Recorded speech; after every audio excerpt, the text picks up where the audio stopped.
What's the worst case you've seen of someone trying to play the victim when it was all their own fault? Local business owner / friend asked a lot of his regular customers to invest in his new business in Atlanta by buying shares. I bought in, knowing we wouldn't break even for at least 3 years, but that he could sell religion to the Pope. Had losses for 2 years, break even at 3 as predicted. 4 years in, he closes the Atlanta store and opens in another town, but this time he's doing it all with his own money. Bullshit, he's doing it with the inventory and proceeds from the Atlanta store. Even has a shiny new house, cars, the works for his new venture. He's shocked to the core and hurt, I tell you, hurt and disappointed when all the shareholders took him to court. When I was teaching, I had a student I adored who had some behavior problems. I did everything I could to support him. One day, we were taking a test, and he was talking. I reminded him several times that talking during a test is not allowed, and I would have him go in the hallway if he continued. He continued talking, so I told him to go into the hall. He called me autistic on his way out, his favorite insult, and so I wrote him a referral. I called his parents and they didn't answer, so I sent an email explaining what happened, that he got a referral, and that I hope we can work together to help him manage his reactions. His mother responded saying that my behavior is unacceptable and that she is done speaking with me and I will hear from her lawyer. She went all the way up to the district level to complain about me, telling all sorts of lies and making me look like a horrible person. I don't teach anymore. My friend's sister. She doesn't feed her kids, nor send the oldest one, 7, to school. Her neighbors reported her to CPS, and now she's posting statuses about how cruel people are for separating a mother and her kids. I have a cousin like that. She lives in the projects. She would leave her youngest kid outside at 1 to 2 years old. Finally, a few neighbors called CPS. You know you're a shitty parent when the project neighbors call CPS on you. They don't want CPS near their places any more than they have to. CPS came out and told her to get her shit together. 2 years old is not old enough to be outside, unattended. My cousin tried to feed them some line about how her 2-year-old was outside, but she was just sitting just inside the building watching, because it was too hot for her ass to be outside. Too hot for an adult, but okay for a 2-year-old.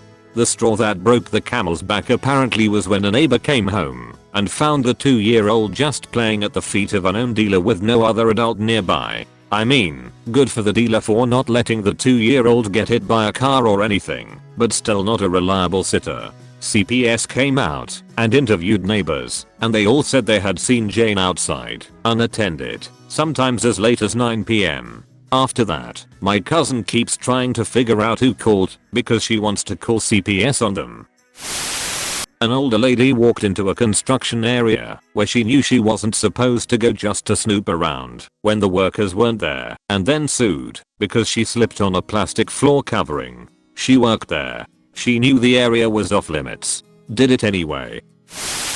I quit my job and set up my own competing business with my ex-employer after he failed to pay me for 2 months claiming non-payment from the clients. He had a massive go at me after I confronted him with receipts from the clients to show payment, and he accused me of making him look bad in front of his clients and that he didn't owe me the money because some people are bosses and some people are employees, hence why I quit the job and set up for myself, because last time I checked, slavery is illegal in the UK. I also warned a few of my ex-coworkers to be careful and not let him rack up debt with them because of what he did to me. They are nice people with young families and don't deserve to be taken advantage of like he did to me. I take him to court to try to recoup the money he owed me for the work I completed, and the judge ruled in my favor for the full amount of just over £4,000. He then plays the victim card with everyone he knows and says that I made him and his family homeless despite the fact that he never paid me a penny of the money owed.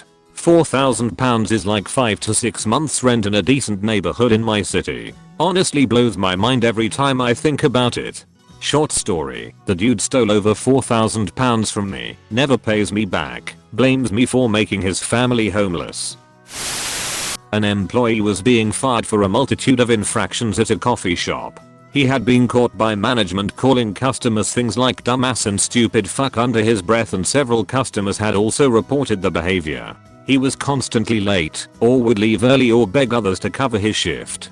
Instead of restocking or cleaning the area during downtimes, he would take out his drumsticks and practice, which annoyed the other employees and customers. During inventory counts we noticed whole pallets of sandwiches or baked goods were missing, as well as bottled drinks, etc. We were mysteriously out of huge 5-pound bags of the espresso roast. The numbers were not adding up. He was subsequently fired after being caught bad-mouthing a customer while a visiting manager was also in the cafe. The guy didn't know it. The guy blamed all the issues on everyone else. Late to work turned into I missed the bus, or my roommate forgot to wake me up in time.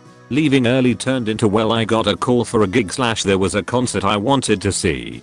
Food missing turned into I didn't have money to eat, and it's the company's responsibility to ensure I'm fed while on the clock. Calling customers names turned into they misunderstood me. Management said what part of calling a customer a dumb fuck is a misunderstanding, followed by not my fault, they're so sensitive. All this dude's problems were blamed on everyone else, and all his issues and situation in life was blamed on everyone else. Us employees stopped inviting him out because at bars he would order drinks and tell the bartender one of us was covering and skip out or leave rapidly before check was presented to us. He would also walk around tables when people got up to dance or talk in a group and guzzle down their drinks. He was an all-over shitty person.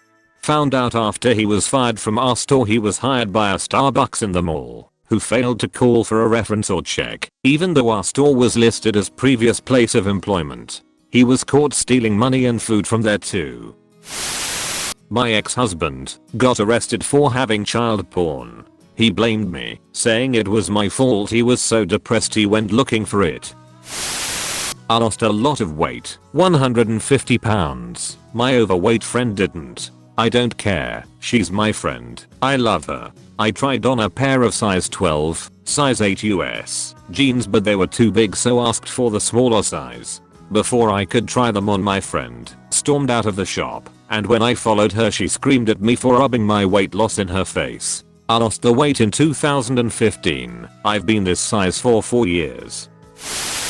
I was in line in my car to enter an amusement park. All of a sudden the car in front of me threw on their reverse lights and backed into me hard. I got out and was talking to the driver, a 17-year-old girl, about what I needed, her driver license and insurance info. She kept trying to delay giving me the info because she wanted to call her parents first. Fine, no problem. She calls her dad, and as they were talking she calms down and her face lights up. She turns to me and says loudly and in a snarky tone while holding the phone towards me to get my reaction, "Did I hit you, or did you hit me?" Because before I backed up, I checked my mirror and my passenger checked hers, and you weren't there, and then all of a sudden we felt a hit. I replied, "Are you implying I rear-ended you?" "I'm not sure, but I think you might have." I point to my car. "Do you see that little thing beside my rear view mirror? That's a dash cam, and it's been recording since I left my house and is currently recording our conversation.